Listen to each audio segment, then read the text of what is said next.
வணக்கம்.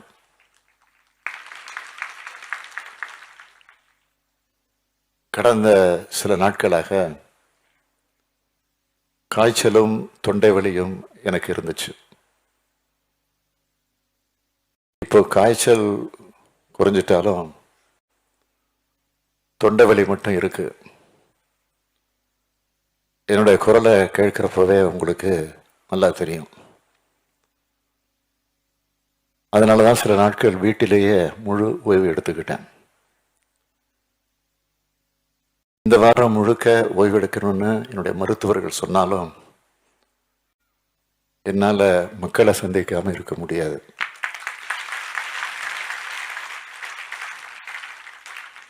அதனால தான் தமிழ்நாடு முழுவதும் எல்லா மாவட்டத்தில் இருந்தும் காணொலி காட்சி மூலமாக இணைஞ்சிருக்கிற உங்களை எல்லாம் பார்க்க நான் வந்துட்டேன். தொண்டை வலி இருந்தாலும் தொண்டில் தோய்வு ஏற்படக்கூடாது, இதுதான் வந்துட்டேன்.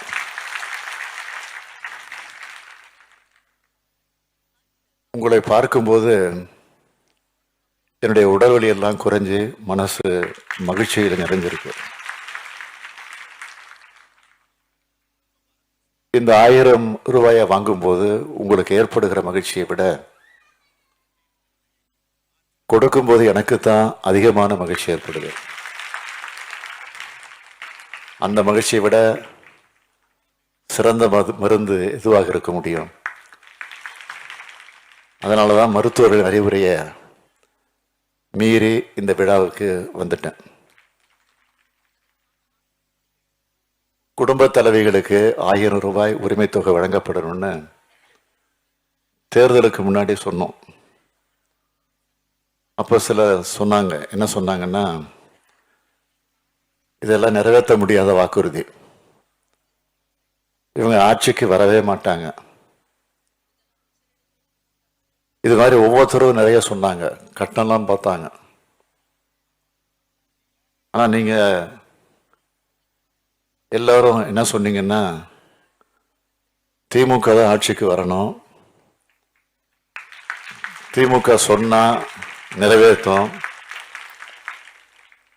கலைஞர் மகன் ஸ்டாலின் தான் முதலமைச்சராக வரணும்னு ஓட்டு போட்டு பதிலடியும் தந்தீங்க. உங்களுடைய கட்டளைக்கு கட்டுப்பட்டவன் நான். இந்த முத்துவேல் கருணாநிதி ஸ்டாலின் சொன்னதை நிச்சயம் செய்வேன். அதுக்கு அடையாளமாகத்தான் மாதந்தோறும் கலைஞர் மகளிர் உரிமை தொகையை கொடுக்கிறோம். அதனால்தான் உங்கள் முன்னால கொஞ்சம் கம்பீரமாக நின்று கொண்டிருக்கிறேன். கடந்த செப்டம்பர் 15ஆம் நாள் பேரறிஞர் பெருந்தகை அறிஞர் அண்ணா பிறந்த காஞ்சிபுரத்தில் இந்த திட்டத்தை தொடங்கி வச்சேன்.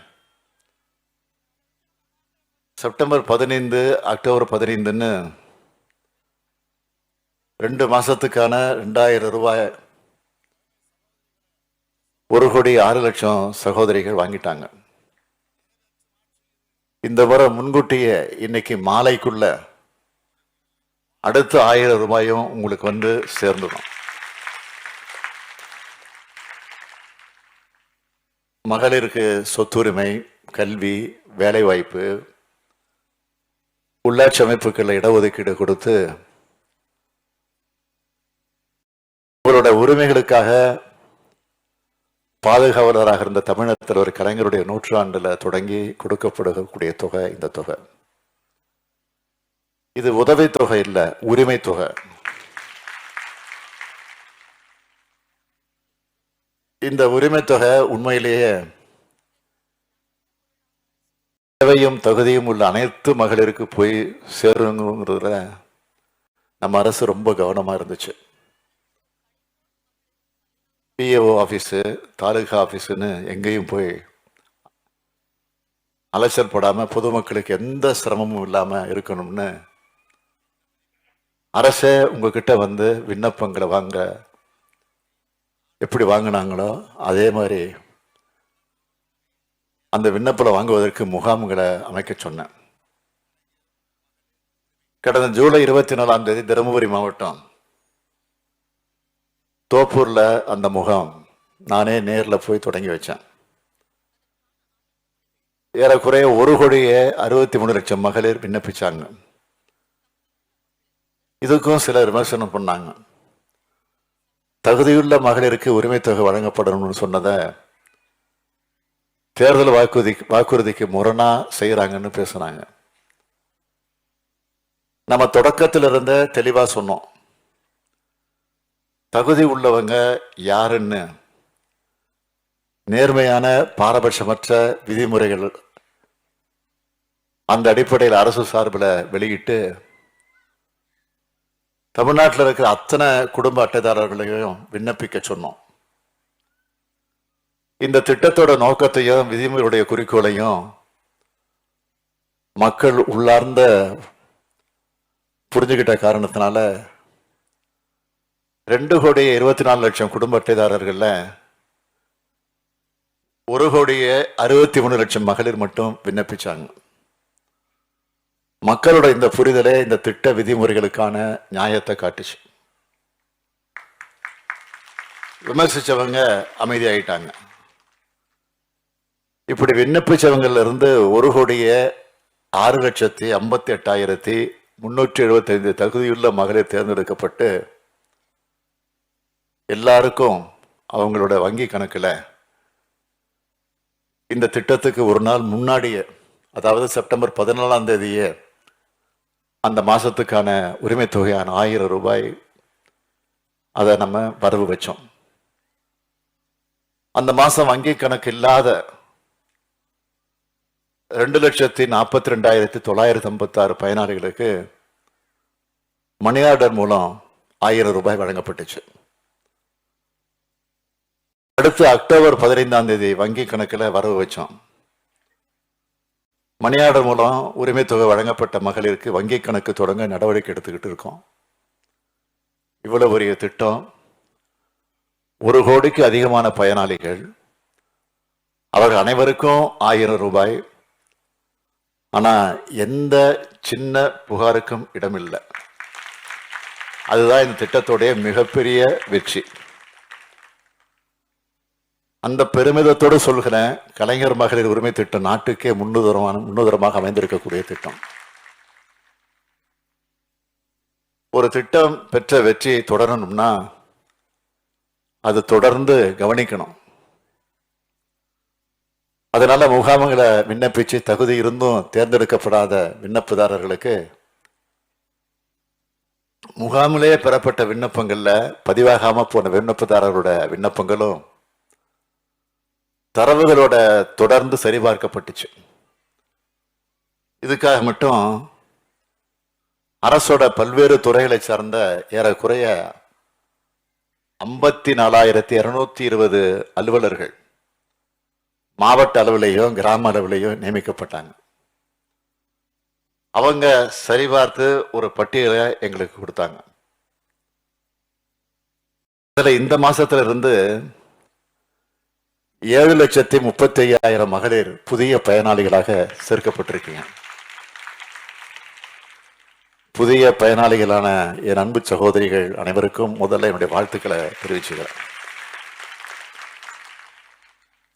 உங்களுக்கான 1000 ரூபாயை நேற்றே உங்க கணக்கில் வர வச்சாச்சு.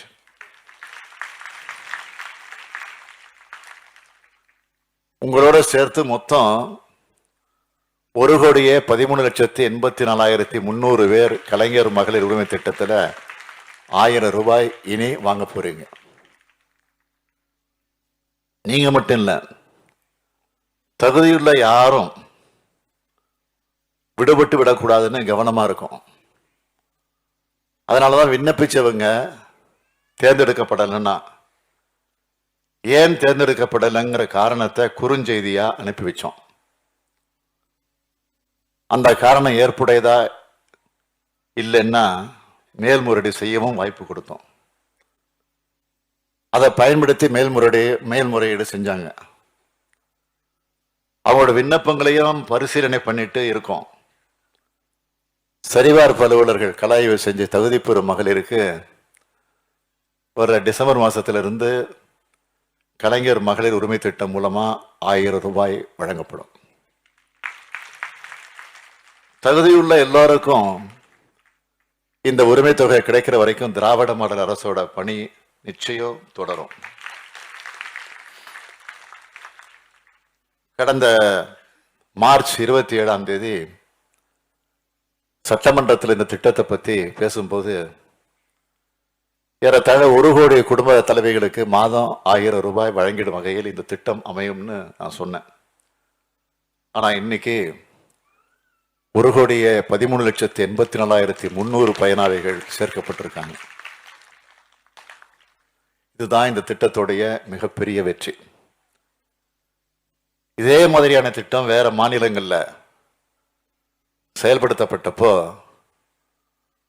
பொதுமக்கள் கூட்ட நெரிசல்ல எப்படியெல்லாம் இன்னல்களுக்கு ஆனானாங்க, அலகழிப்புக்கு ஆளானாங்கன்னு ஊடகங்கள் எல்லாம் பார்த்தோம்.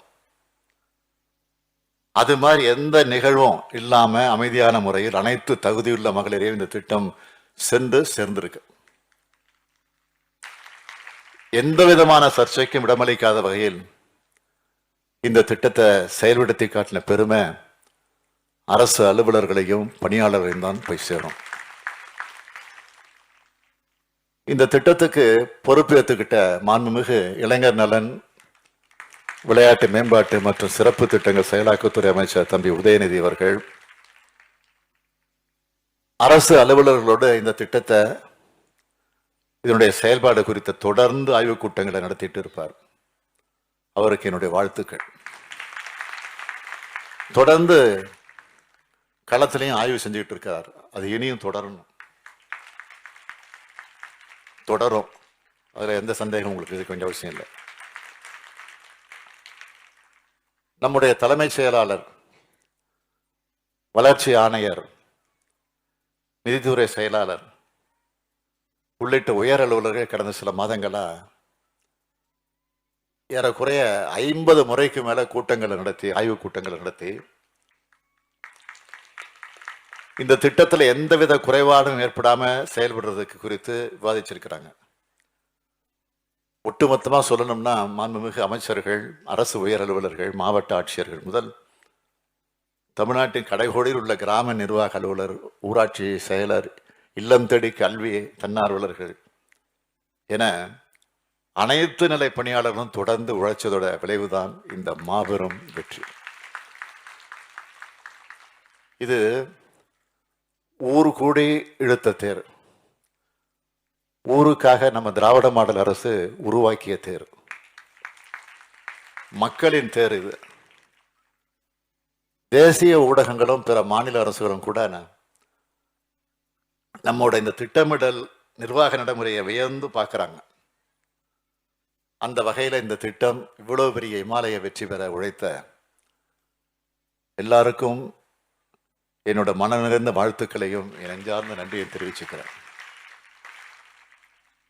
மிகப்பெரிய சாதனையை அமைதியா செஞ்சு காட்டியிருக்கோம்.